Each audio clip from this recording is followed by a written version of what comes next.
One of the inherent values that women seem to have had and still have to this day, at least for now, is their reproduction, is their fertility. And they have it's kind of unique in difference between men and women that women are born with all of their future children already inside them, or at least half of their future children, the potential of those children.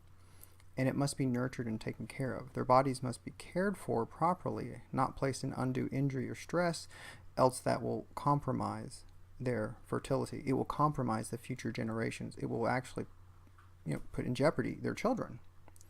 So there is already an inherent value, even when they're young and they're not able to have children yet, that there is still value there, and it's the potential value, and it must be protected and treasured, taken care of, or else it will come to naught. The something else is, with men, of course, they do not. Men replenish what would be their children each time. It does not stay with them. It's not conceived with them from when they start. So, and of course, there's a difference value that one man can impregnate 100 women, but 100 men can only, if you got one woman, there's only going to be one pregnancy. So it's by its very limited nature, because it is limited, that makes it 1,000 infinitely more valuable in some ways than a man. And I think you see that a lot in our primitive societies. I don't mean primitive, I guess I mean old, very old hunter-gatherer societies, and even a little bit above that, the fertility goddess symbols, fertility symbols of women, of course, because that is the resource that is scarce. It's funny because you would think a god would be all-powerful. You would think that a god, logically, would be the man that would be the fertility symbol, because his fertility is almost without end and could be forever. But it's not. It's the other way around, because women's fertility is limited, and because there is also a small span in their life when they will be at their most fertile, when it's most likely to have children, making it even thus a more scarce resource and something to be even more treasured, because maybe there's 15 years when a woman can have children, maybe something like that, 15, maybe 20 if we push it really far, that can safely have children, that they will come out healthy.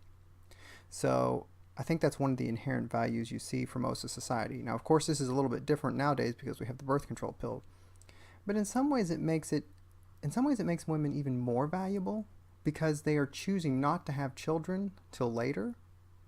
So it makes that child, and it makes the children that the woman has even more valuable.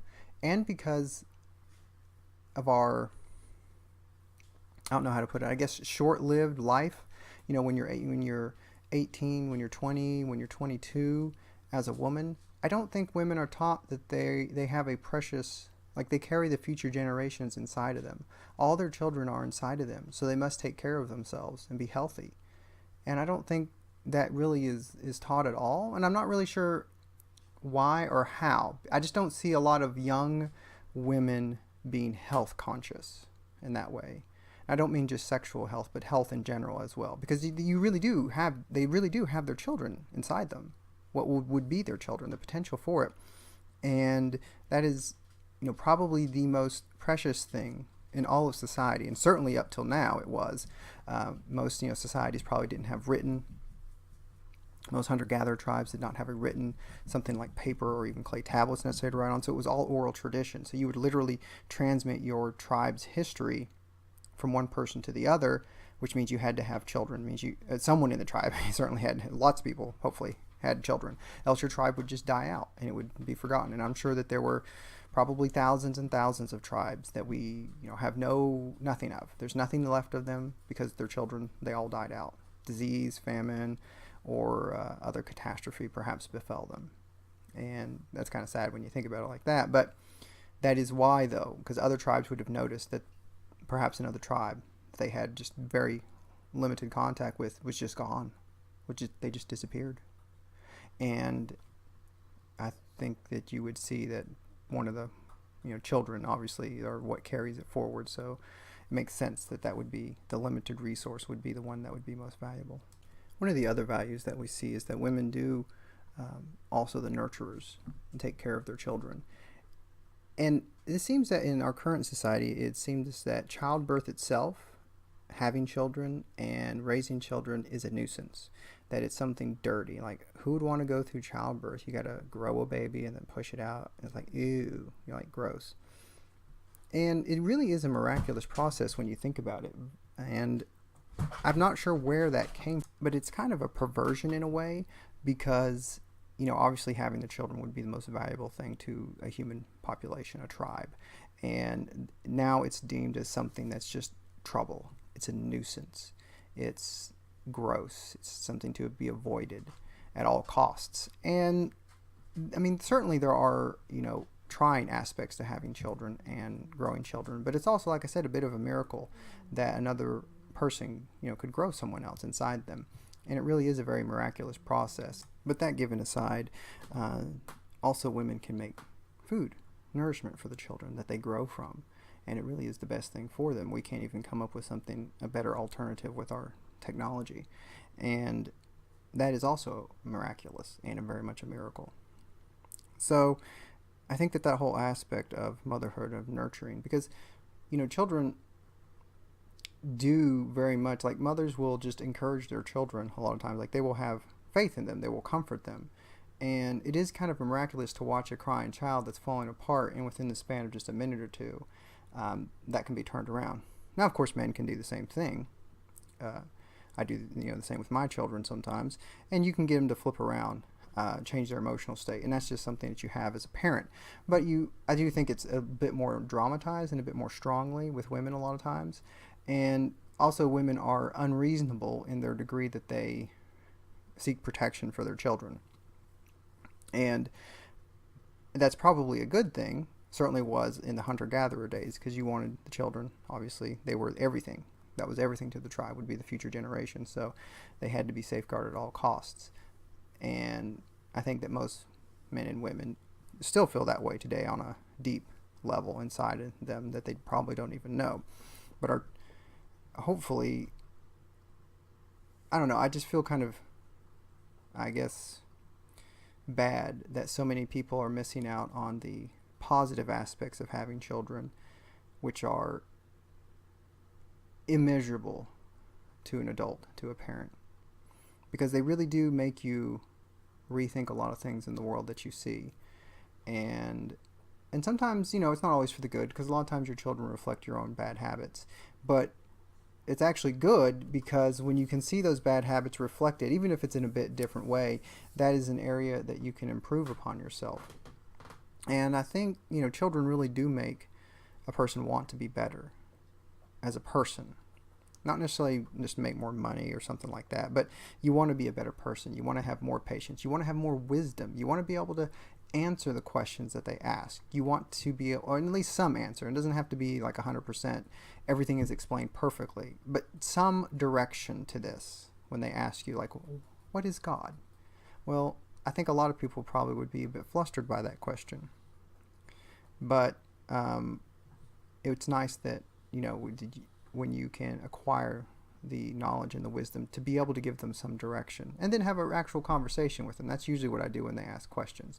Is I ask them why they're asking it, what brought this up, what they kind of think about it. And then, we talk a little bit more about that from there. I even talk about the way different people think of God, like for that specific question, because obviously there's not an answer. There's, probably 9 billion answers. Everybody feels a little bit differently about it, and everybody has their own conclusion in that. Even if someone were of the same faith, like a Catholic or Jewish or a Muslim faith, they would feel that, each person in that faith would have a different answer, because it's a personal, individual reaction, even, not looking at the dogma or the tenets of it necessarily. So it is a personal reflection on how you feel about God and that specific thing. And of course it does go with anything in general as well, like health questions or anything of that nature. So you have the women mothers that will unreasonably be protective of their children and nurture them. And that's very important with your child, because you need to feel like you have a safe environment. So if you have this unreasonable mother, so to speak, that we all have inside us, man or woman, that will make sure everything is safe and good, it does allow an environment to where children can flourish. Because I think, if you you've looked at any research, environments that are not safe, that are very chaotic, that are unpredictable, children do poorer in outcomes, cognitive, verbal development, and social function that they have in environments that are more basically chaotic and unpredictable. So that is certainly a positive aspect that you see, and in the individual child's life is certainly very important to be able to have that as a resource. And of course, I think in most relationships too, you see the men, the father is probably the one that's more encouraging, the one that's more, get out there, don't baby them, you're babying them, right? So men and women have that thing where women nurture and men encourage and want to push them out to gain the skills necessary. But it is kind of scary, even watching a little baby walk for the first time is kind of scary because their legs are just shaking and wobbling, and I mean they're going to fall over 100 times while they're learning to walk. And hopefully though everybody can make it as smooth as possible to where there's nothing sharp laying around and that sort of thing. But that's something else, that it's never a smooth transition doing something new. It's always a little bit, there's always going to be some stumbling and some roadblocks. And I think that is where mothers and fathers have that push and pull between the two. And hopefully it doesn't get too contentious, but I don't see that there's any way that it's not going to be a little bit contentious between men and women in that regard. And I suppose you could even have some dynamics where it's flipped, where you have a mother who is much more masculine in that way in her parenting, and a man who is much more feminine in their parenting manner.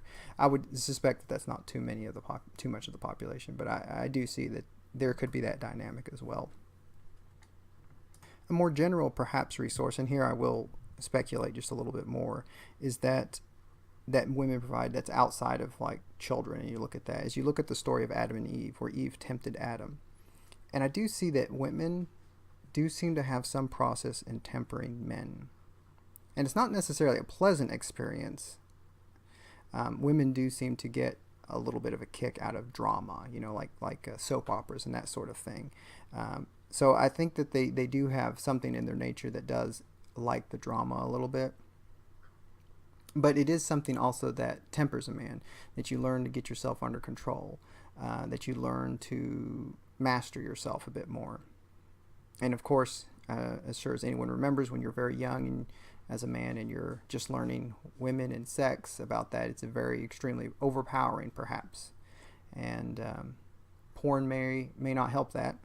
That's a discussion for another day. I feel like we haven't really figured out all the full effects of porn, and I'm not sure that it's quite as positive as we had hoped that it might be, that it might help men, and maybe it has been as positive. I mean, we are looking at it after, we're not looking at it before there was anything like that, and so for most of human history, I guess there was just one's imagination for a man. But that given aside, I do think women do have a tempering aspect a little bit in men, and like I said, it's not exactly pleasant, and I'm not sure also how to go about it, because I'm not really sure what it is, but it does seem that women test men. Even when you're going out on a date, the old cliches of does he pay? I think most women would be repulsed by a man